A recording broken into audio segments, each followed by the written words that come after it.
রাকিব দেবেন, রাকিব হচ্ছে আমাদের ভাই।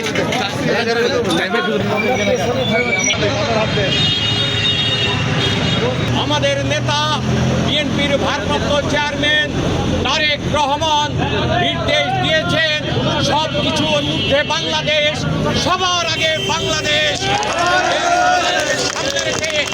জনগণের সাথে থাকুন, জনগণকে সঙ্গে রাখুন, এই স্লোগানকে ধারণ করে এবং রাষ্ট্র সংস্কারের আগামী দিন দেশ পরিচালনায় রাষ্ট্র সংস্কারের যে 31 দফা আমাদের নেতা তারেক রহমান প্রণয়ন করেছেন, সেই 31 দফা কর্মসূচি আমরা আমাদের প্রিয় নেতা মেহেরপুরের সাবেক সংসদ সদস্য, বিএনপির কেন্দ্রীয় নির্বাহী কমিটির সদস্য, বিএনপির সাবেক জেলা কমিটির সভাপতি জননেতা মাসুদুর রহমানের নির্দেশে এবং নেতৃত্বে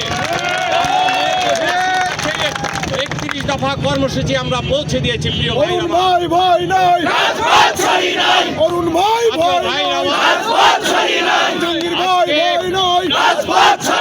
দুঃখের সাথে লক্ষ্য করতে হয়, গুটি কয়েক বিএনপি নামধারী নেতা হঠাৎ তারা সিটি গোল্ড এখন 22 ক্যারেট গোল্ডের ভাব নিয়ে চলাফেরা করছে। সিটি গোল্ড কোনোদিন গোল্ড হয় না প্রিয় ভাইরা আমার।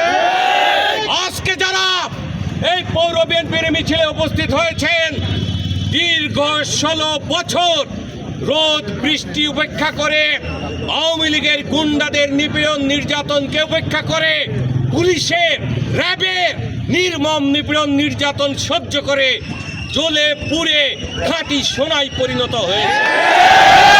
এই ত্যাগী পরীক্ষিত নেতাকর্মী যারা জেল খেটেছে মাসের পর মাস, বছরের পর বছর, 16 বছর ধরে যারা কোর্টের বারান্দায় হাজিরা দিয়েছে, ক্রস ফায়ারের শিকার হয়েছে, পরিবারের নেতাকর্মীরা খাঁটি সোনায় রূপান্তরিত হয়েছে।